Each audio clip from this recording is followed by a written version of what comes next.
Avez-vous déjà ressenti ce vide intérieur, ce tourbillon d'émotions contradictoires, ce silence qui, paradoxalement, fait plus de bruit que 1000 voix? La paix intérieure. Tout le monde en parle, tout le monde la cherche. Mais si je vous disais qu'on nous a menti sur bien des aspects, que personne ne vous dit réellement ce qu'elle est et comment l'atteindre? Restez avec moi, car ce voyage pourrait bien changer votre façon de voir la vie. Avant de commencer, si vous cherchez sincèrement à nourrir votre esprit et à cultiver un équilibre profond, alors abonnez-vous dès maintenant à cette chaîne Souffle de paix. Ici, nous partageons chaque semaine des clés puissantes, souvent oubliées, pour retrouver la sérénité et transformer sa vie. Ensemble, faisons exploser l'algorithme de YouTube, faisons-lui peur jusqu'à ce qu'il ne sache plus comment nous arrêter. Commençons par une vérité souvent cachée. La paix intérieure n'est pas l'absence de problèmes. Beaucoup croient que pour être en paix, il faudrait éliminer toute souffrance, tout conflit, toute contrariété. Mais la vie, par nature, est mouvement, imprévu, parfois douleur.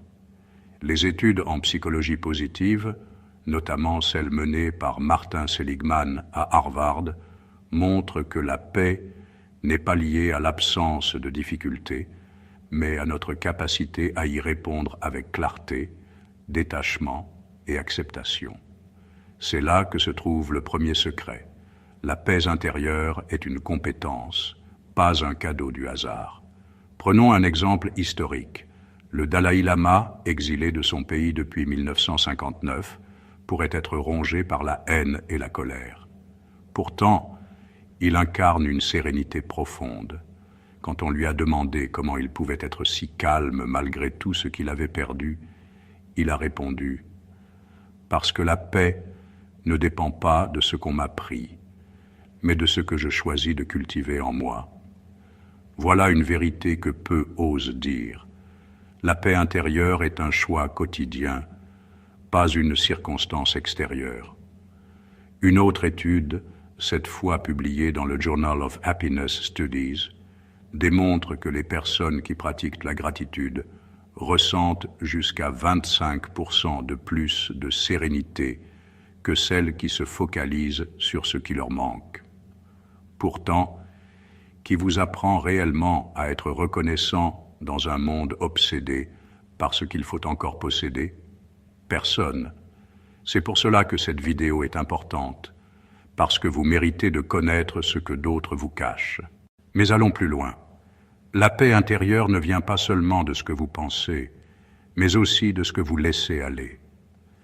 Selon la philosophie stoïcienne, enseignée par Marc Aurèle il y a près de 2000 ans, nous souffrons plus dans notre imagination que dans la réalité. Les neurosciences modernes confirment cette intuition. Notre cerveau répète et amplifie les pensées négatives, créant un état constant de tension intérieure. Et voilà ce que personne ne dit. Le simple fait d'observer ses pensées sans s'y accrocher est déjà un pas immense vers la paix. Imaginez-vous debout au bord d'une rivière. Chaque pensée est une feuille qui flotte à la surface. Vous pouvez choisir de plonger et de vous noyer avec chaque feuille, ou bien de rester sur la rive et d'observer calmement le courant. La méditation, pratiquée quotidiennement même 5 minutes, réduit l'activité de l'amygdale, le centre de la peur dans le cerveau, comme l'ont montré les recherches de Richard Davidson à l'université du Wisconsin. Ce n'est pas un mythe spirituel, c'est un fait scientifique. Observer, au lieu de s'attacher, apaise. Et pourtant, la société moderne vous vend exactement l'inverse. Des distractions constantes, des notifications, des sollicitations qui vous poussent à courir après tout, sauf votre paix. C'est une course sans fin, et vous savez quoi? C'est voulu.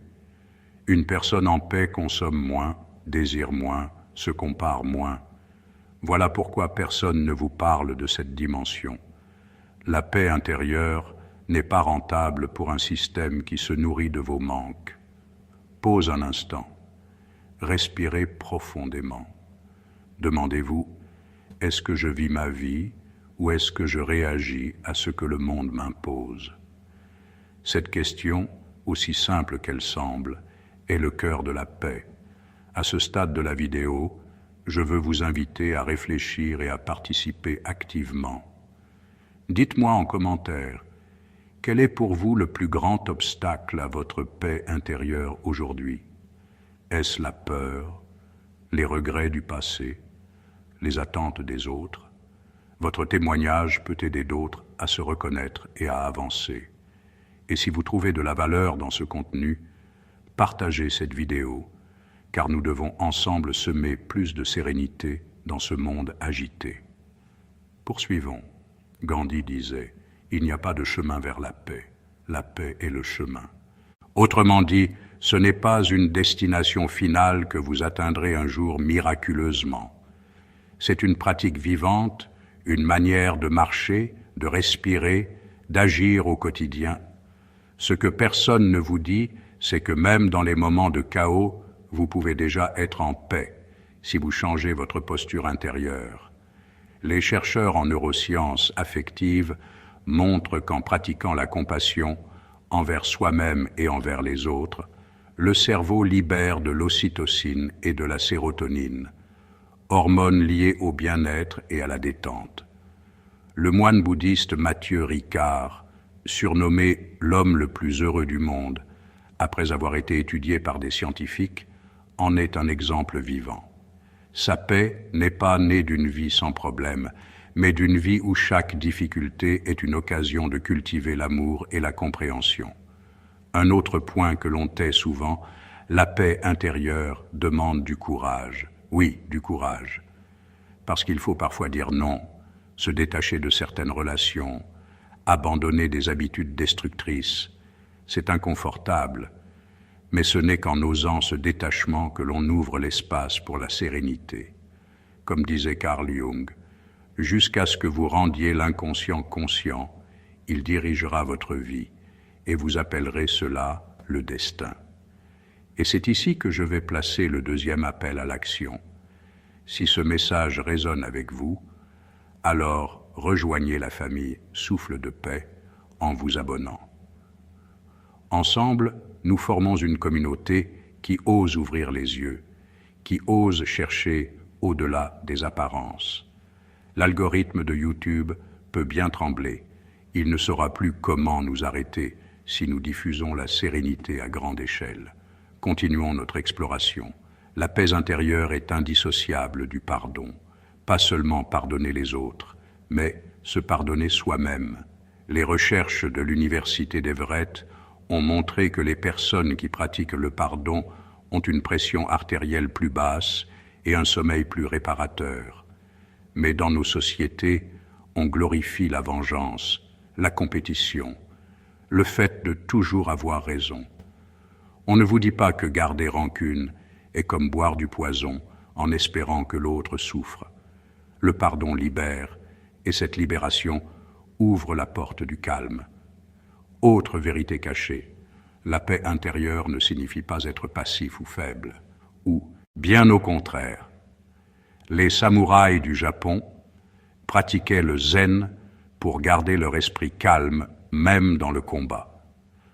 La paix intérieure est une force invincible, car elle vous empêche d'être manipulé par vos peurs ou vos colères. Elle vous donne une clarté que rien ne peut acheter. Permettez-moi de partager une histoire. Viktor Frankl, psychiatre autrichien et survivant des camps de concentration, a vu l'horreur dans ce qu'elle a de plus inhumain. Pourtant, il a écrit dans son livre « Man's Search for Meaning » que la dernière des libertés humaines est de choisir son attitude face à toute situation. Même au cœur de l'enfer, il a trouvé un espace intérieur de liberté et de paix. Si cela était possible pour lui, alors cela l'est pour chacun de nous. À ce stade, vous comprenez sans doute que la paix intérieure n'est pas une illusion spirituelle, ni un luxe réservé à quelques sages. C'est un droit, un état accessible, mais qui demande une pratique consciente. Et ce que personne ne vous dit, c'est que cette paix est déjà en vous. ici et maintenant. Elle ne dépend pas d'un futur hypothétique. Elle dépend de votre capacité à vous tourner vers l'intérieur. Alors je vais vous poser une question. Si vous aviez déjà tout ce qu'il faut pour être en paix, est-ce que vous seriez prêt à l'accepter? Et voici le troisième appel à l'action, le dernier de cette vidéo.